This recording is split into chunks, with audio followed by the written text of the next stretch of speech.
Hi, welcome back. Let's take a clear example to show you that life events themselves are neutral. It's our internal processing that gives them color. Picture this. Two coworkers, Sarah and John, are called into a surprise meeting with their boss. The boss begins with the exact same words to both of them. I need to talk to both of you about something very important.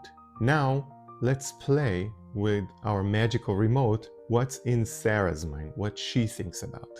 That's her reaction. Her stomach sinks. She instantly convinced they're in trouble. Her thoughts start firing up. What did I do wrong? Am I getting fired? This is terrible. Now let's switch with our remote control to John's thoughts and try to hear them. His eyes light up. He's sure this is about a promotion or an exciting new project. He leans forward. Wow, finally news happening here.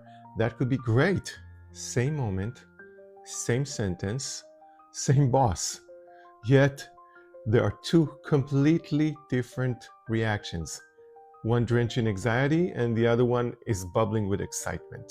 Okay, let's try to break it down.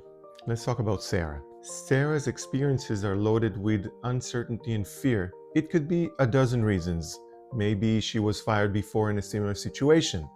Maybe she knows she's being underperforming lately and fears her boss is noticed.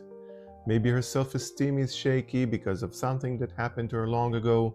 We don't really know for sure. But let's imagine I have a magic remote control that pauses her in the moment and watches her inner processor in slow motion. That's what I'm gonna see. Sarah hears the word, leaves the boss's mouth. Her ears pick up the vibration. Remember, we learned about the senses, turning them into electrical signals.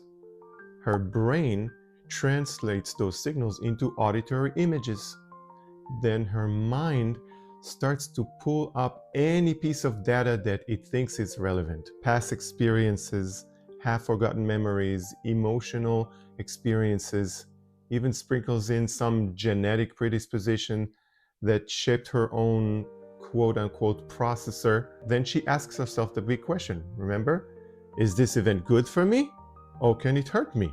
Based on her unique wiring and her past history, her ego makes a decision. No, this is not good for you. There is a potential threat ahead.